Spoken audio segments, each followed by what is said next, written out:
be positive, because this is all doomed to fail. And I know it looks bleak and I know it looks dark right now, but here's why it's going to fail.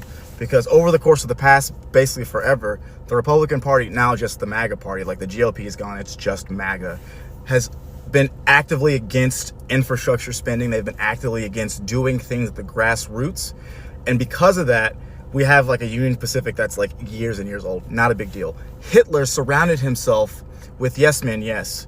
But all of those yes men were incredibly competent. And then they surrounded themselves with incredibly competent and loyal subordinates. And that worked its way all the way down. But there was an active chain of command that they were all following. There is no chain of command here. It's just a bunch of yes men who are just kind of over departments, but they don't actually run those departments. There's some shadow people, not a big deal. We're not getting into that. That's not the point of this. The point of this is the efficacy and efficiency of the Third Reich purely came from the infrastructure that they built up in the 30s after the Nazi Party came back into power. People were poor. They started taking things from a lot of the Jewish people and a lot of the dissenters, redistributing that, creating a robust railway system with ingenious engineering to make it more efficient. Like they had like these little turnstiles that would like literally pick up the trains and like turn them to a different location on a different track to send them to a different part of Germany. And it was a way station. So that way,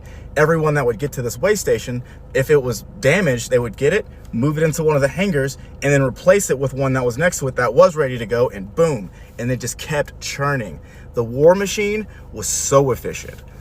We can't even, well, I say we, like I'm not fucking one of these. They can't even get planes on the right tracks. They can't do flight plans, right? They can't even figure out how best to transport people across the country. And with a lackluster infrastructure that we have, because they just refuse to even invest in railways, railways would be less efficient now than they were in 1940s Germany. And eventually, with how many airports they're gonna have to try and get to and fuel, eventually, a lot of these aircraft controllers are air traffic controllers aren't going to be actively helping them with understanding the airways. And on top of that, there's going to be fuelies that are going to be not putting the right fuel in these aircraft. They're going to be putting, let's just say they're going to be putting like JP8 and planes up with JP5 or something like that. Or they're going to be putting like low grade like diesel fuel in these planes to sabotage them. Fuel that either won't run or can't run in jet engines, or fuel that's going to have a higher flash point and like make them combust later when they land on hot tarmacs, right? They don't have the infrastructure for any of this. All they're doing is playing on the fear and playing on the fact that up front they had a lot of racist people in MAGA that were willing to do these things to their fellow countrymen, because there's about 20 or 30 million people, about half of the MAGA voting base, that are so fiercely loyal to this man that they will die for him. They will literally go to the grave. They will lose their home. People have already like lost their homes because of mortgages, because they took mortgages out to donate to the campaign.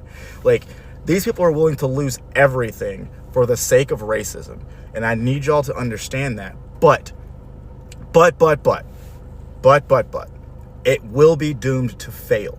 Because if they're trying to do cross the nation transit, there's going to be people all over the place that are going to start these soft resistance movements that are going to be locally controlled. So there's going to be a hard time to cut off the head of whatever resistance movement there is, because there's going to be a lot of guerrilla units, right? There's going to be a lot of people that want to go play commando, that have a killing fetish. They want to go kill people. That's why people join the military, and like a lot of people join the military anyway. But those people are going to be untrained. They're not going to be well equipped. They're going to try to do these things. And as they start ostracizing these families more, because they're going after all of the Latinos in the country, all 65 million people that can identify as Latino, Hispanic, they're going after all of them.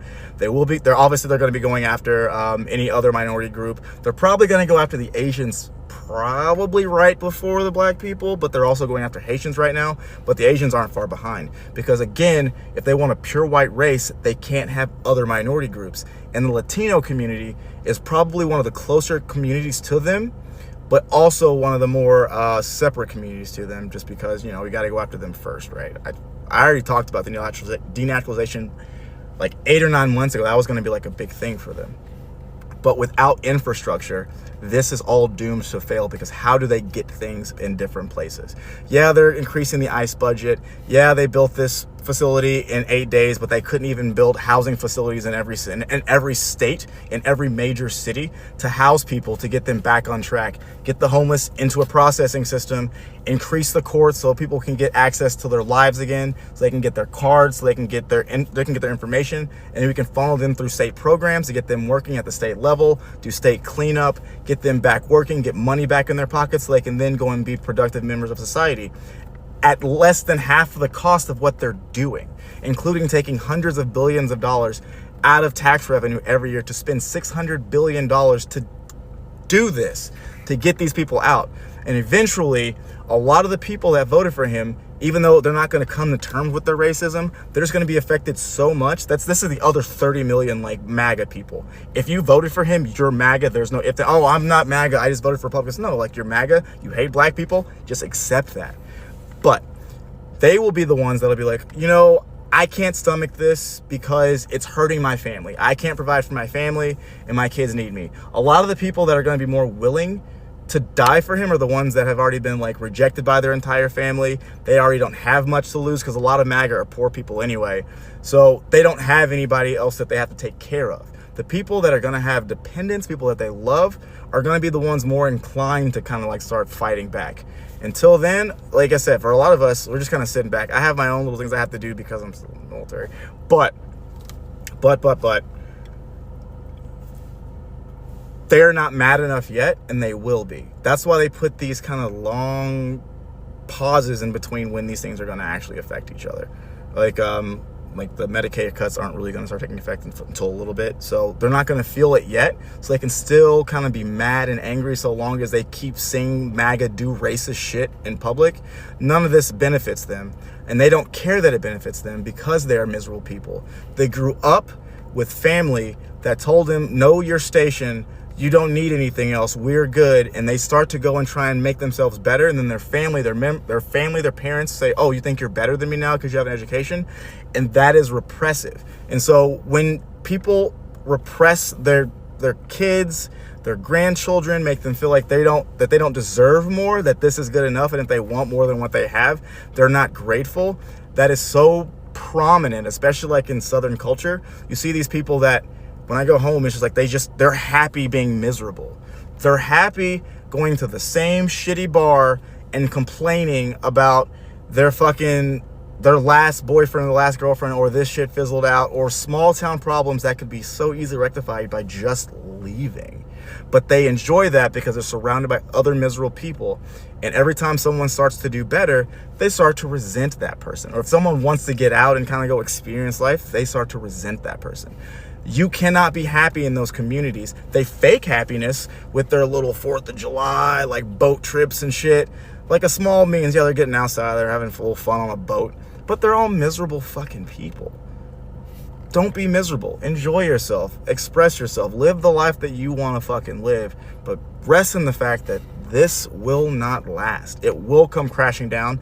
And when that pendulum swings back, and enough of those people that voted for him are affected in a way where they don't have to come to terms with their racism. If enough of them get hurt, especially like the dads of daughters that are they're going to get hurt by this, they're going to be selfless enough to try and do things to protect their daughters, so long as their daughters fall in line with like the fact that they're still like racist and they hate black people.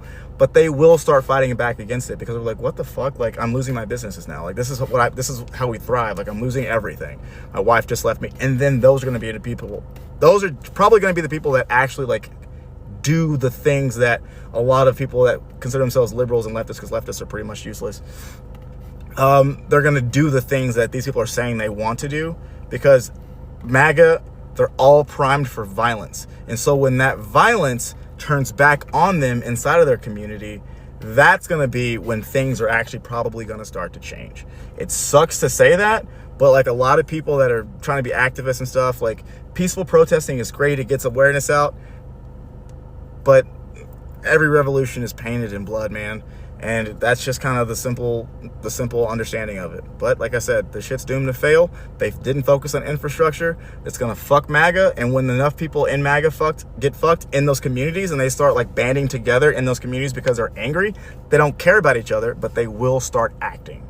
They effectively don't care about each other, but they will start acting. And that's what we're waiting for. Be patient.